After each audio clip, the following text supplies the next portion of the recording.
This episode contains coarse language. Listener discretion is advised. Justice is a beautiful concept, but in the real world, justice does not exist. Justice is depends on how much money you have, how much power you are, who you are. I think that dance and art on the whole provides a great opportunity to cope with stress. Music makes the world go round. To me, art is an expression of the creative mind. Ballet is my passion. Music is from God. God, the ultimate artist. Today we have a cybersecurity expert and computer engineer with 20 plus years experience.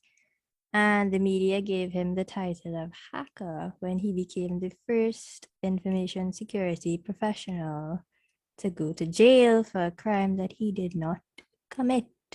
He also wrote his own book called Operation Bitcoin, Login to Hell. Please welcome Alberto Daniel Hill. Hello. Aren't you afraid of me? Pandas fear nothing. Okay, you should. Are you recording with your phone? No, I'm just tweeting. Okay. Okay, so Alberto, can you give us like a brief overview of how you ended up in jail and a bit about your experience in terms of dealing with the courts, with how they dealt with the technical aspects of the suicide crime? Absolutely, yeah. I mean, I am a cybersecurity professional, but that also means I am a hacker. And I became a hacker actually being a child when I first got my first computer and I was able to modify the code of a game. And I sent those things to a magazine in Spain and it got published with my name. I just felt the passion for that since I was very young. So that's how I began in this field, and I am still here, and I will be here till the day that I die because it's something I love and it's my passion. I mean, I have done many things as a hacker, many things, and I do not brag about them. Mm-hmm. I just never hurt anyone. I never caused any damage. Right. I started working in the government in 2009. Uh, there, I was in charge of the security, the information security of that place. And one of the things that I had to do was to report any security incident to an agency in Uruguay called CERT that handles all the computer incidents that happen in the government institutions. Mm-hmm. So I got this culture of reporting security problems, the best input in order to being able to act proactively and protect systems from experiencing security problems. So if you find that something that is wrong, you report them, they handle it, and they solve it before the bad guys can find them and make a huge mess with it. So that's very valuable to report things. And I have been doing that not only for the organization I was working, but with all the systems that I found had problems because I really thought that that was the right thing to do. If I saw a problem, I should tell the people that were able to solve that there was a problem. I mean, if I found a problem and I didn't report them, I would feel guilty. It's like you are witness of a crime and you don't say anything. So I did many reports of things from all kinds of systems, from Uruguay and other countries also. In October 2014, it was spring. It was a beautiful Saturday afternoon in the house of my ex-girlfriend, and I was in bed with her computer, and she wanted to enter into her health provider website in order to set an appointment with a doctor. So she gave me the address of the provider and she asked me, okay, do I give you my username and password? And I told her, no. I am already in as an administrator. And I said, I mean, this cannot be happening. All I did was try the username admin and the password admin. Yeah. That was it. And I got in and I could do anything. I mean, I could see anything. I mean, I was like angry, upset. I couldn't believe it. And well, the point is that that problem involved more than 200,000 people's medical records. So it Wow. didn't include any record about me. So it didn't affect me at all, but Yeah. it affected hundreds of thousands of other people. Right. So what did I do? Okay, immediately I sent an email to the CERT saying, okay, there is this problem. It was a Saturday, and incredible, in 2 hours I got a reply saying that they got my report, they confirmed that I was right, and they acknowledged that they received it and say thanks. And that's it. When you report something, you only have to report it. You don't have to know what they do after that. I mean, you forget about it. And I Right. did forget about that. Then 2015, Mhm. again, why the hell did my girlfriend have that medical provider? Because again, she asked me to enter into it. And you know, after 20 years working in this field, you have that sense, you can smell when you are in front of a system. From experience, you can tell you are in front of a system. This system is very likely to have a problem. Mhm. In 5 minutes, I was able to access to all the medical records of all the patients of the institution. And this time, I didn't have to use any username or password. You just have to enter into certain address and modify the URL, certain parameters, and you were browsing all the records of all the patients. Wow. Okay, I said, fuck, these guys never learn. It was actually then I realized that, fuck, why did I do that? Anyway, I report that. And deja vu, the same, okay, the same story happened. They received the email, that, nah, I forgot about it. I forgot about it completely. And then in 2017, it was September 9, that the Interpol visit me, they arrest me, they took me to their headquarters, and I was completely lost. I didn't know what was going on. They didn't tell me anything initially. They started interrogating me and they said, this is about a medical provider. First, I felt a relief because I said, oh, okay, there must be something related to the things I reported. But then I thought, okay, but I am handcuffed. Something is not making sense here. Okay, they asked me, did you access to this? And they were mentioning URLs that were like the name of the provider slash random numbers and symbols. I mean, they were asking me if I had access to certain places that nobody in this world could remember the addresses that they were asking me about. So I was saying, yeah, maybe. I don't really recall, but maybe, yeah. Because it was obvious that I couldn't say that I needed access to those places. And one of the agents said, okay, so you don't remember? Do you want me to help you remember? Because I can help you to remember that if you don't. I don't think he was telling me that he was going to give me a hand in technical skills to do that. I think he was meaning another thing that was not very nice. And I look at him and I ask him, what's your name? And he smiled at me and he didn't answer. That was pretty unprofessional, I think, because you are with a person who is handcuffed, who doesn't know what's going on. You have a badge, you have a gun. It's very easy to be brave in that situation. Everybody can be brave, but you are supposed to be an agent of law enforcement, and you should have certain ethics and behavior that you should treat people in a proper way. You don't need to, for example, not answer what your name is. I mean, actually, I'm pretty sure that they have to tell you that information in that situation. I mean, I didn't inquire, but it's logical. I mean, it's common sense. They didn't answer. At the end of the interrogation, the final question was, they took a piece of paper and they told me, did you send this email? I look at it, but I really didn't read anything because I was really anxious, nervous. I was really terrified, okay, to be honest. I mean, it was horrible. And I said, no, I didn't. That email, then when I was able to think and I wasn't that nervous, it was apparently an email saying that they were requesting certain amount of bitcoins to be paid by the medical provider. If they didn't pay, they could release all the medical information of their patients. They would make that public.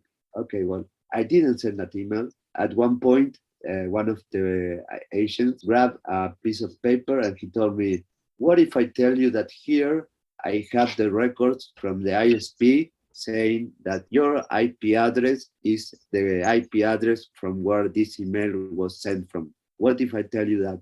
And I smiled at him and I said, well, if you have that record, I cannot say anything more than that email was sent from my IP. I mean, that I cannot refuse such evidence. I didn't send it, but I assume the responsibility of being the owner of the network. Well, he smiled and he never mentioned that again. I mean, he never showed that paper because it was just bluffing. And I knew that they used dirty techniques in order to get somebody to get nervous and basically try to solve the case. That's what they want, a confession. That's all they want. They don't care about anything else. The day after that, they came to my house to execute the search warrant. And at one point, one of the officers came to me and he said, in plain Spanish, not in plain English, okay, it's better for you to admit that you sent this. Otherwise, we will go to your mother's house. We will arrest her. We will make her feel like hell. We will do the same with your girlfriend. We will go. We will arrest her. We will destroy her house. So you decide. For me, it was like, I mean, what are the options? I thought for a second, okay, if I confess, I saved my beloved ones, and then I can have an instance to prove that I didn't send that email because I didn't send that email. So there would be no evidence of that because that's something that never happened. So But did they like ask you specific questions in relation to technicalities? Like in no, terms of no, they never used like computer jargon. no, not at all. No, nothing. They just, you know what? They asked me, the first question was, what's your Facebook account? Wow. And I was like, okay, I don't have Facebook. What? You don't have Facebook? Don't lie to us. And I couldn't help but saying, I hate Facebook. That was about to start because they didn't believe it. And I was being honest, I hate Facebook. I mean, I was honest in everything, but the thing is that being honest was I was giving them answers that they wasn't expecting. So that was really something that was very bad for me in that situation. So when that moment came, I said, I did send that email. Okay, I take the blame and I say those people I love, I would do that. I had to choose. I choose the people I love and I take the consequences. Well, I didn't have that chance of proving that I didn't send an email because there was never an instance. I wanted a third party review of the situation, but the first rule of evidence was not followed, which is the evidence, rule number one, should be preserved. That happens in any case. When there is a murder and the gun is the evidence, the gun must be preserved because that's where they get the fingertips, they get many information that it basically the base of the case and the accusation and the sentence. When you arrest a drug dealer, the drugs are the evidence and the drugs are being stored and preserved. Well, in this case, they didn't preserve anything. So I couldn't have the opportunity to have a third independent party to make a review and see if the outcome was the same outcome of their investigation, to call it some way. No, because there was no evidence. I mean, what can I do? I mean, how can I prove my innocence? I have no ways of doing anything because they didn't give me anything to be able to do it. That was very, very frustrating. And I felt so like, okay, I have no way of getting out of here. I mean, I'm really fucked. The thing is that after that confession, the day after that, it was September 11, 2017, the judge decided that I should go to prison as a preventive measure because I had very high risk of escaping from the country and Mm. I was very dangerous because of my high skills in technology and Mhm. I could affect the rest of the process.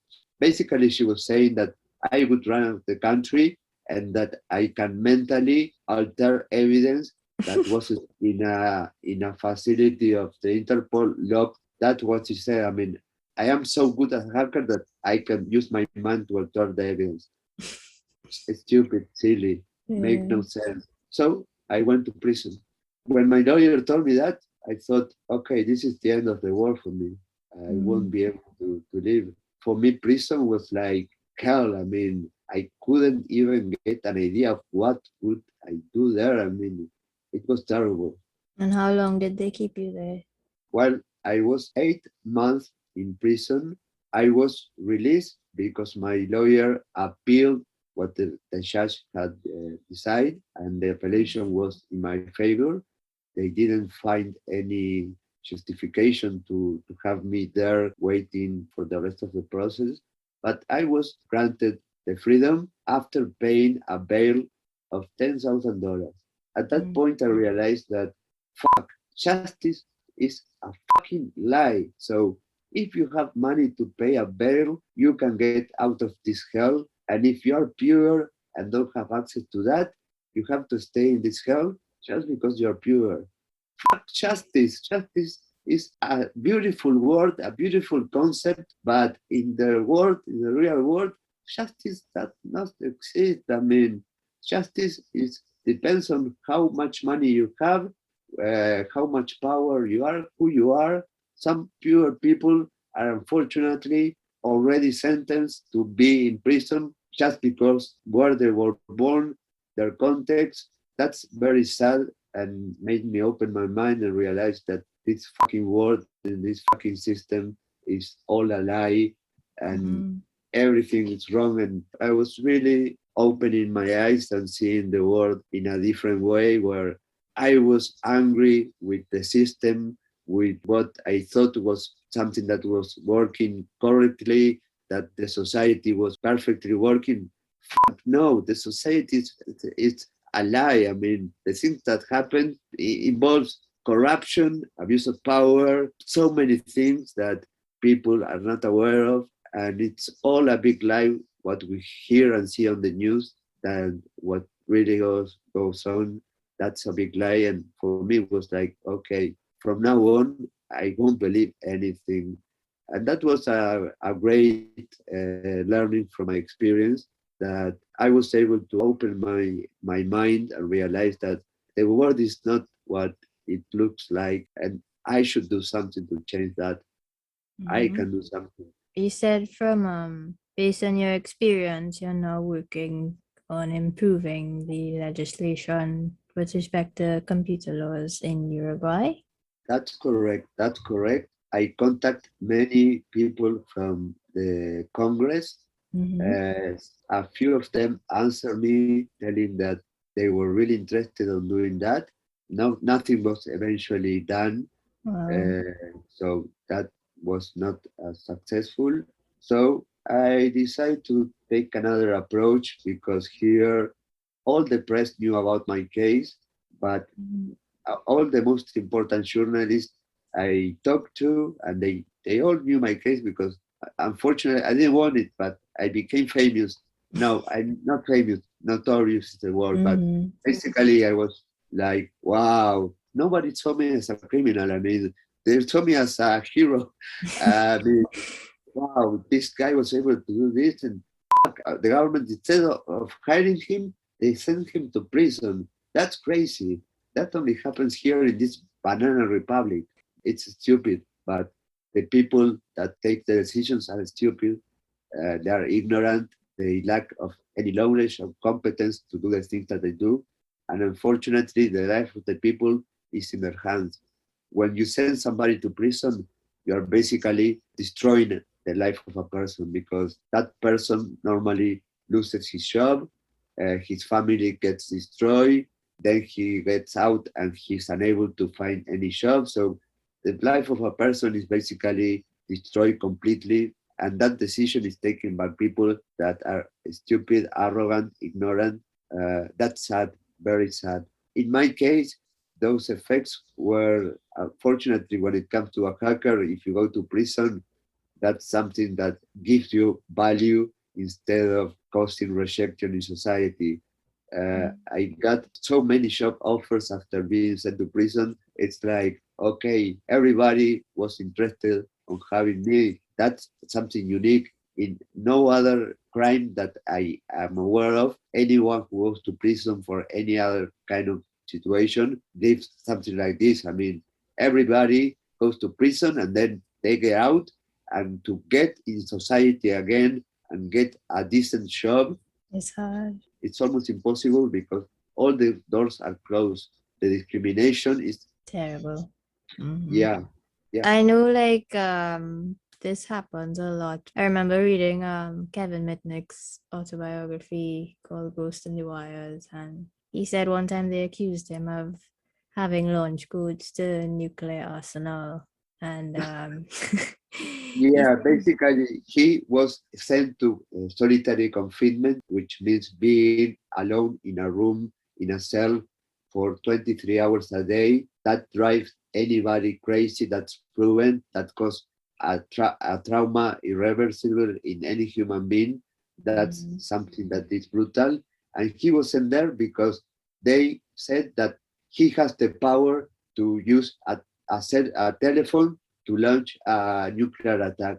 That's that's sad and funny, but that it's a shows, big exaggeration. Yeah.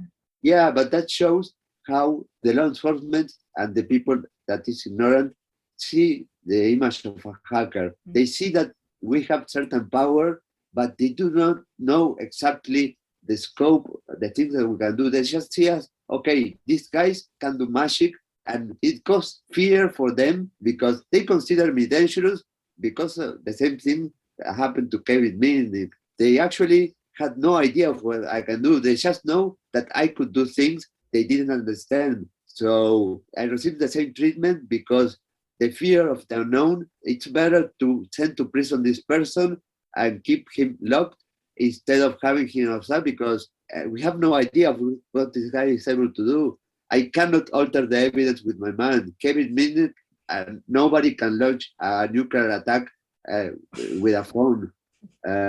No, but they think we can, which is so stupid. I mean, they watch too many movies, these guys, from the justice. Is there anything that could be done to improve the justice system with respect to cybercrime? Yes, it will get improved. All the changes take time, but something has to trigger those changes. Changes do not happen out of the blue. And when you see a problem in a system, something that is not working, something that should be improved, the only way to approach that is to talk about it, to say it out loud, to share that with as many people as possible, because that way you create awareness of the problem. Because if people are not aware of the problem, there is no problem. Right. They have to know it.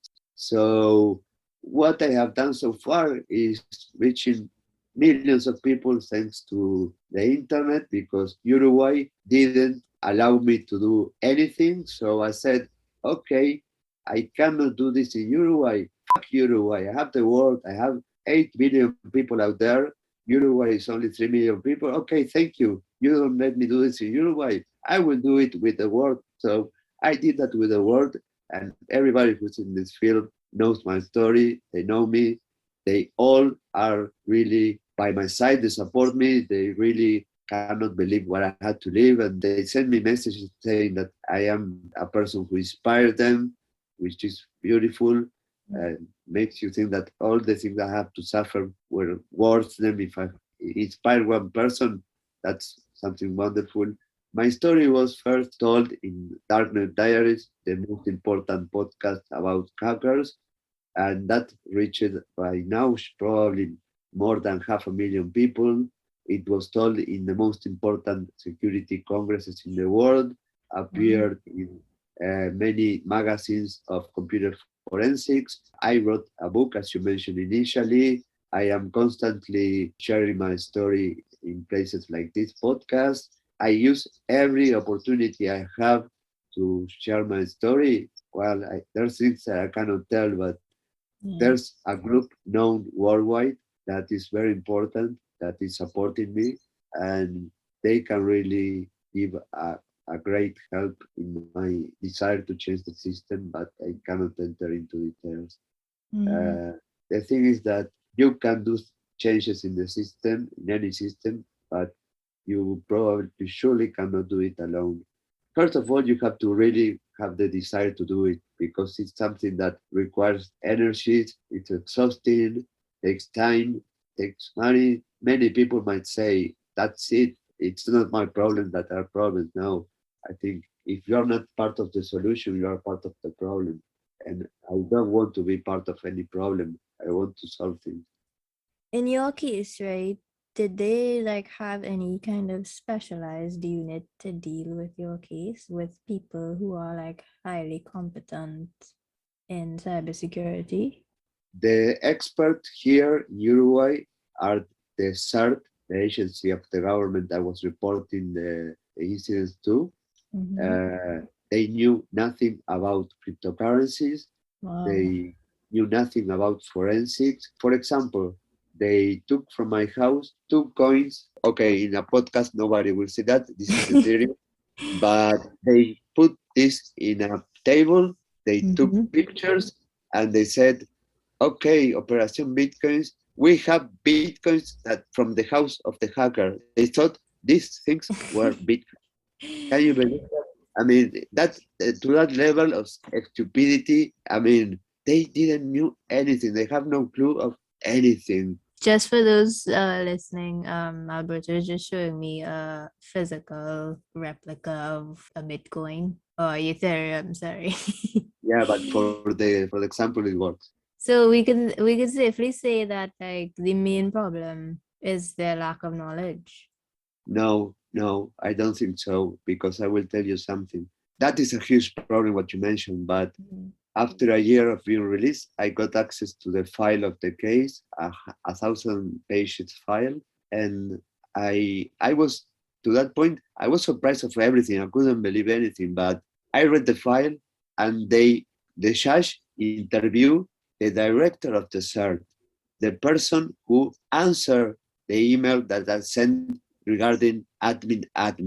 Right. And the judge asked him, did Alberto Hill ever report any security problems related to this medical provider? And the answer of the director of the CERT, the person who answered the emails, was, no, I don't recall. I checked some files and I didn't find anything. Oh my God.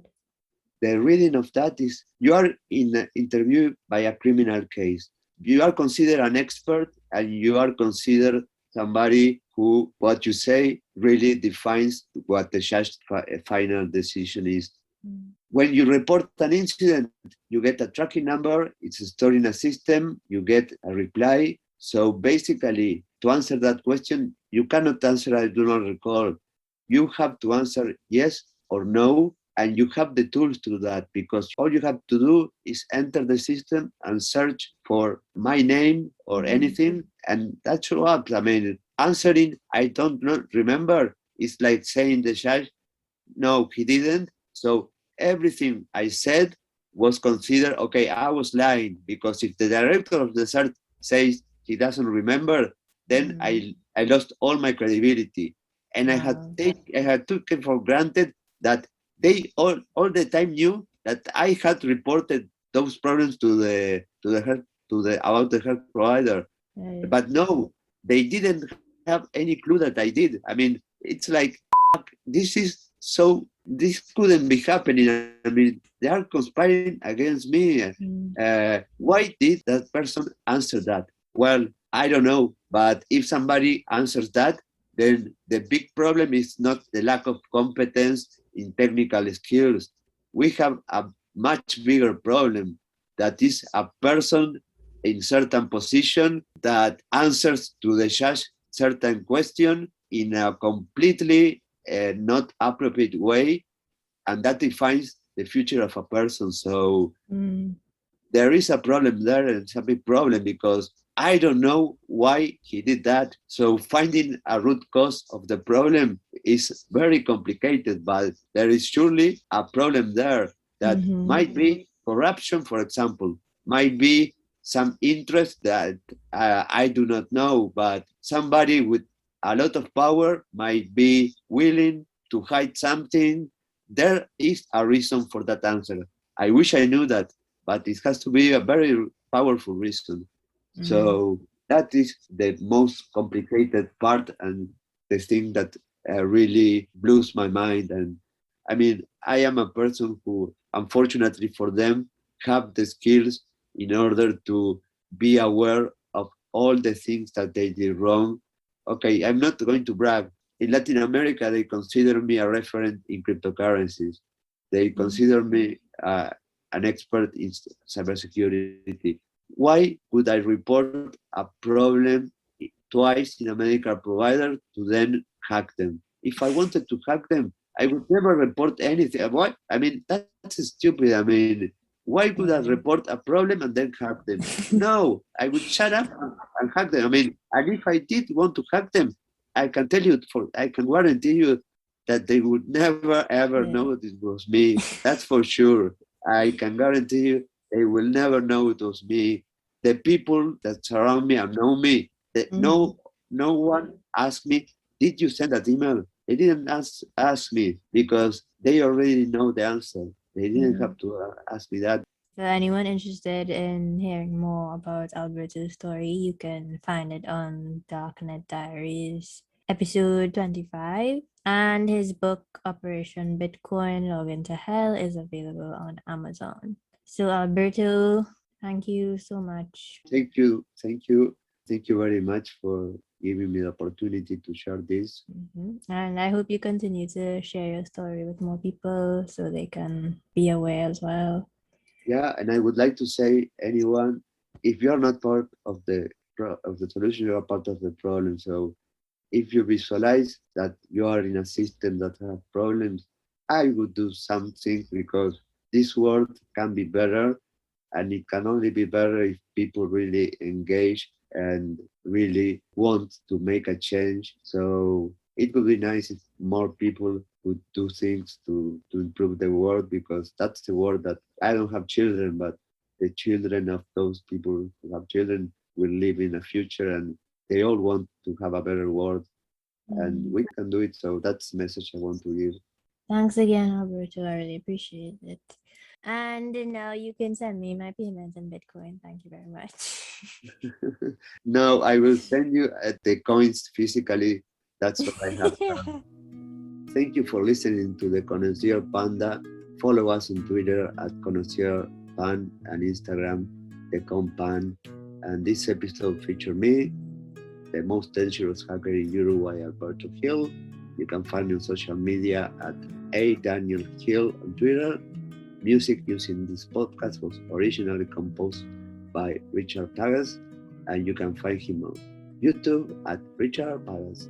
This podcast is hosted by Patrice Rostón, and you can find her on Instagram and Twitter at Patrice Rostón. Bye.